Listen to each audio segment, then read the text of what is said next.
രാധാകൃഷ്ണന്റെ ജന്മദിനമാണ് നാം അധ്യാപക ദിനമായി ആഘോഷിക്കുന്നത്. അധ്യാപകരുടെ അധ്യാപകൻ എന്നാണ് അദ്ദേഹം അറിയപ്പെടുന്നത്. ഭാവി ലോകത്തിന്റെ ശില്പികളാണ് അധ്യാപകർ. ഇന്നത്തെ ക്ലാസ് മുറികളാണ് നാളത്തെ ഭാവി നിർണ്ണയിക്കുന്നത്.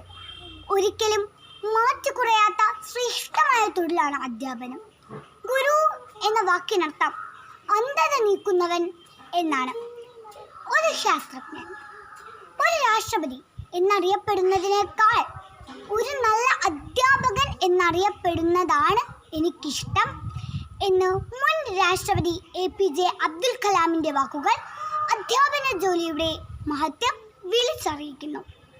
എനിക്ക് അറിവിൻ്റെ വെളിച്ചം പകർന്നു തന്ന എല്ലാ അധ്യാപകർക്കും, ഈ ലോകത്തുള്ള എല്ലാ അധ്യാപകർക്കും എൻ്റെ ഹൃദയം നിറഞ്ഞ അധ്യാപക ദിനാശംസകൾ.